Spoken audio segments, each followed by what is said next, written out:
Opposers, I have a shocking confession. I can't do it all. So I always roll with my stranger from another manger, Jesus. He follows me wherever I go. That's why I order 2 bloomin' onions when I'm eating alone at Outback. And like any bro who has my back, Jesus picks up the tab. I assume. I bounce and I don't look back. Now, I'm a man and therefore an amazing driver. But sometimes the road of life gets twisty and treacherous. That's when I sit back and let Jesus take the wheel.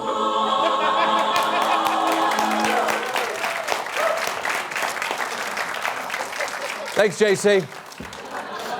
Conservatives know that there are many problems on this earth that man just cannot solve, so we shouldn't try.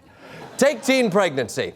Donald Trump believes in abstinence-only sex ed. And Donald Trump is an expert on abstinence. He always waits until marriage or until his lawyer wires them 130 grand. So Trump pulled the plug on Obama's sinfully comprehensive teen pregnancy program, which only reduced teen pregnancy. But Trump wants to eliminate it. It's how I live my life. When my doctor told me to reduce my cholesterol, I did him one better and got rid of it completely. Unrelated, my vision is blurred and I smell burning toast at all times.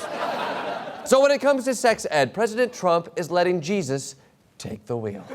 The Trump administration published its new pregnancy prevention plan last week. What's being said now is the sexual risk avoidance, which is just a different way of saying abstinence only. We believe that abstinence only education is harmful.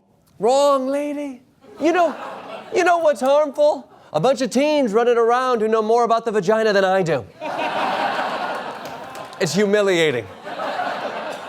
To get funding under Trump's new proposal, schools are required to use elements from programs like Smart Tool, a faith-friendly curriculum that promotes abstinence by making kids afraid of sex, a tactic they call fear arousal. The idea is to make teens horny, not for sex, but for fear. It's a winning GOP campaign strategy, and also why some jerk keeps my jack-o'-lantern every Halloween.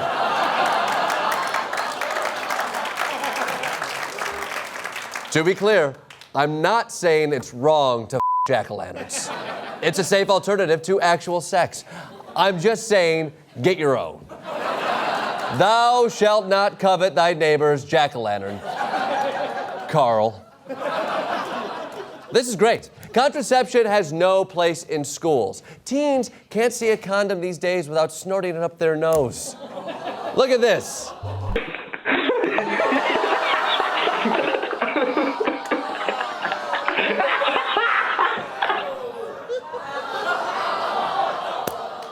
I am 95% sure that's not what you're supposed to do with condoms.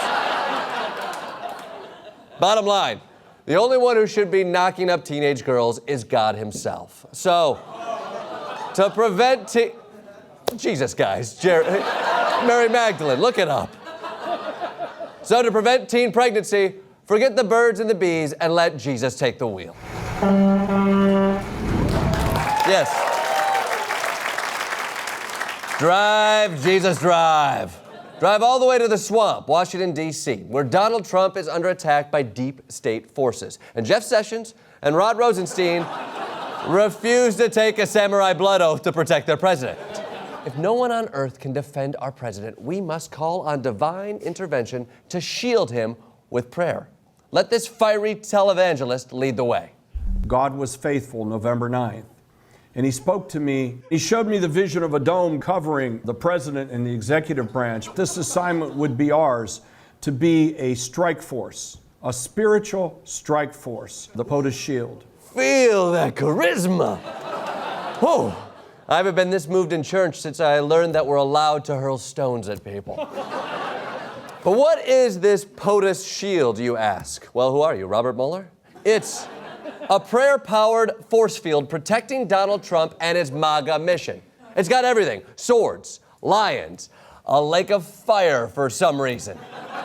And you and I can be part of the Potus shield by purchasing a DVD set for a $55 donation. This is real. And like all donations, it's a fixed price that you have to pay if you want the product.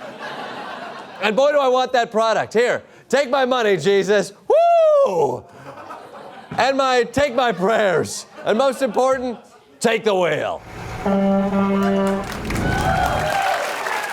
Opposers, it is important to put our faith in God, but sometimes God could use some second guessing.